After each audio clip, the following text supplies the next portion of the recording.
Happy Valentine's day. ಅಸ್ಟ್ರಾಲಜಿನಲ್ಲಿ love planets Shukra Budha ಜಾತಕದಲ್ಲಿ good ಪ್ಲೇಸ್ಮೆಂಟ್ನಲ್ಲಿದ್ದರೆ ಲವ್ ಸಕ್ಸಸ್ ಆಗುತ್ತೆ. ಲವ್ ಫೀಲ್ ಮಾಡಲಿಕ್ಕೆ ಆ್ಯಂಡ್ ರಿಯಾಕ್ಟ್ ಮಾಡಲಿಕ್ಕೆ ಮನಸ್ಕಾರಕ ಚಂದ್ರ ಪಾಸಿಟಿವ್ ಆಗಿರಬೇಕು, ಆತ್ಮಕಾರಕ ಸೂರ್ಯ ಪಾಸಿಟಿವ್ ಆಗಿದ್ದರೆ ಲವ್ ಸಕ್ಸಸ್ ಆಗುತ್ತೆ.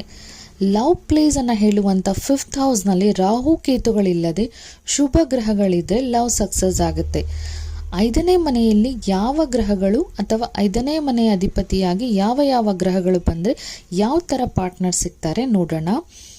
5ನೇ ಮನೆಯಲ್ಲಿ ಸೂರ್ಯ ಬಂದಾಗ ಈಗೋ ಆ್ಯಂಡ್ ಡಾಮಿನೆಂಟ್ ಪರ್ಸನ್ ಇರ್ತಾರೆ. 5ನೇ ಮನೆಯಲ್ಲಿ ಚಂದ್ರ ಬಂದಾಗ 2 ಫೇಸಸ್, ಇನ್ಕ್ರೀಸಿಂಗ್ ಮೂನ್ ಆಗಿದ್ದಾಗ good hearted person, decreasing Moon ಆಗಿದ್ದಾಗ ಏಮಾರಿಸುವಂಥ ಪರ್ಸನ್ ಬರ್ತಾರೆ. ಶುಕ್ರ 5th ಹೌಸ್ ಲಾರ್ಡ್ ಆಗಿ ಬಂದಾಗ ಲವಬಲ್ ಪರ್ಸನ್ ಆಗಿರ್ತಾರೆ. ಬುಧ 5th ಹೌಸ್ ಲಾರ್ಡ್ ಆಗಿ ಬಂದಾಗ ಡ್ಯುಯಲ್ ಮೆಂಟಾಲಿಟಿ ಪರ್ಸನ್ ಇರ್ತಾರೆ.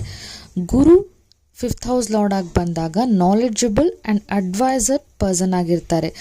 ಮಾರ್ಸ್ 5th ಹೌಸ್ ಲಾರ್ಡ್ ಆಗಿ ಬಂದಾಗ ವೈಲೆನ್ಸ್ ಆ್ಯಂಡ್ ಹಾರ್ಶ್ ಬಿಹೇವಿಯರ್ ಇರುತ್ತೆ. ಶನಿ 5th ಹೌಸ್ ಲಾರ್ಡ್ ಆಗಿ ಬಂದಾಗ ರೆಸ್ಪಾನ್ಸಿಬಲ್ ಪರ್ಸನ್, ಜಾಲಿ ಲೈಫ್ಗೆ ಇಂಪಾರ್ಟೆನ್ಸ್ ಕೊಡಲ್ಲ. ರಾಹು ಕೇತು 5th ಹೌಸ್ನಲ್ಲಿ ಇರೋದು ಒಳ್ಳೆಯದಲ್ಲ. ವಿಧಿಯನ್ನು ಬುದ್ಧಿಯಿಂದ ಗೆಲ್ಲಬೇಕು.